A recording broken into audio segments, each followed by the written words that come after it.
হবে এতগুলো fan follower দিয়ে যদি আপনি একটা পোস্ট করেন সেই পোস্টে লাইক হয় 10টা, কমেন্ট হয় একটা, ভিউ হয় 3টা।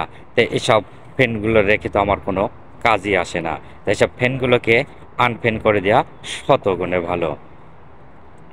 যেমন 5,000 ফলোয়ার আছে, আপনার ফ্যান ফলোয়ার আছে, সেগুলা থেকে আপনি একটা পোস্ট করে দেখেন, যেমন ভিউ হওয়ার দরকার 2 থেকে 3 হাজার, কমেন্ট হওয়ার কথা 500 1,000, লাইক হওয়ার কথা 2,000, কিন্তু কিচ্ছু হয় না।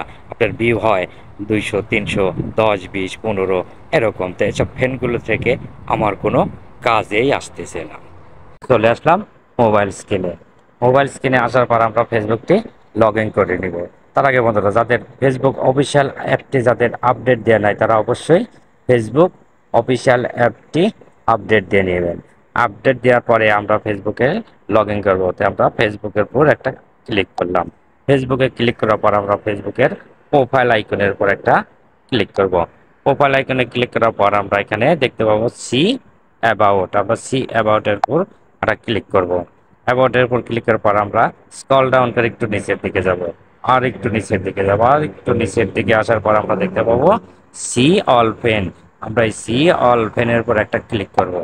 সি অল ফ্যানের উপর ক্লিক করার পর আমরা আমাদের কতজন ফ্যান আছে এটা দেখতে পাবো। এটা এটা দেখার পরে আমরা এই বাম ডান পাশে দেখতে পাবেন মাইনাস নামে একটা অপশন আছে। এই মাইনাস নামে অপশনটির উপর একটা ক্লিক করবেন। মাইনাস নামে অপশনের উপর ক্লিক করার পরে আমরা এখান থেকে দেখেন ফেসবুক অটোমেটিক 3টা অপশন দিয়ে রাখছে। 3টা অপশনের আমাদের 3টারই ভিন্ন ভিন্ন কাজ রয়েছে। যেমন 1 নম্বরে রয়েছে লাস্ট ইন্টারেস্ট উইথ, মানে এর অর্থ আপনার ফ্রেন্ডগুলো কতদিন পর্যন্ত অনলাইনে নাই তাদেরকে দেখার জন্য লাস্ট ইন্টারেস্ট উইথের উপর একটা ক্লিক করতে হবে। আমরা লাস্ট ইন্টারেস্টের উপর ক্লিক করার পরে দেখতে পাবো লাস্ট 90 দিনের ভিতর আমার 252 জন ফ্রেন্ড লাইনে নাই। তো এগুলা দিয়ে কি হবে, এগুলার এখান থেকে আমরা আনফ্রেন্ড করে দিতে পারবো। তো আনফ্রেন্ড করে দেওয়ার জন্য এই দেখেন আমরা এই আনফ্রেন্ডের পর একটা ক্লিক করব। আনফ্রেন্ড করে দিলাম, আনফ্রেন্ড করে দিলাম, আনফ্রেন্ড করে দিলাম। এইভাবে আপনাদের যত দূর খুশি এত দূর পর্যন্ত আপনারা আনফ্রেন্ড করে দিতে পারবেন। সেটেল মাল্টিপ্লাই করার পরে আপনারা একটা দুটো তিনটা এভাবেও করতে পারবেন, এভাবেও করতে পারবেন। এভাবে করার পরে দিলাম, এভাবে দেওয়ার পরে আমরা এই যে আনফ্রেন্ড করে দিলাম, আনফ্রেন্ড করলাম।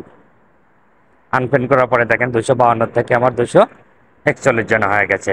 আবার আমরা এরম করে আনফ্রেন্ড করে দিতে পারবো। এভাবে আমরা সবগুলো আনফ্রেন্ড করে দেবো, কারণ এগুলা কোনো কাজের নাই। লাস্ট 90 দিনের ভিতর তারা লাইনে নাই। এভাবে আমরা আনফ্রেন্ড করে দেবো। এবার আনফ্রেন্ড করে দেওয়ার পরে এখান থেকে একটু ব্যাকে যাব। ব্যাকে আসার পর আমরা 2 নম্বর দেখতে পাবো নো মোতায়েল ফ্রেন্ড। এখানে পর একটা জাস্ট ক্লিক করব। এখানে ক্লিক করার পর দেখতে পাবেন যে এখান থেকে যে মোতায়েল ফ্রেন্ডগুলো অনলাইনে নাই সেগুলাও আমরা আনফ্রেন্ড করে দিতে পারবো। Please loading. আনফ্রেন্ড করে দিতে হবে। 3 নাম্বার মোস্ট ইম্পর্টেন্ট একটি যে ফ্যানগুলো আপনাকে আনফ্রেন্ড করে দিয়েছে, সেই ফ্যানগুলোকে আপনি আপনার ফ্যান লিস্টের জায়গা দখল করে রাখছেন। তাই এগুলাকে আপনি আনফ্রেন্ড করে দিয়ে নতুন নতুন ফ্যান আপনারা ফ্যান বাড়ায় নিতে পারবেন। এটার পর জাস্ট একটা ক্লিক করলাম। এটার পর ক্লিক করার পর আমরা দেখতে পাবো 291 জন ফাইন আনফলো করেছে আমাদের। এখান থেকে আমরা সেটেল করে নিলাম।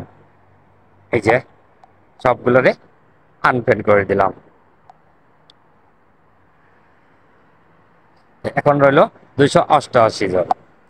এভাবে আমরা সবগুলো কমপ্লিট করে করে নিতে পারবো। তারপরে যদি মনে করেন যে এভাবে আমাদের ফ্যান ফলোয়ার কমে যাচ্ছে, আমাদের কমে যাচ্ছে, তখন আপনারা নতুন নতুন ফ্যান বানিয়ে নিতে পারবেন। তাতে আপনাদের জন্য আরো ভালো হবে।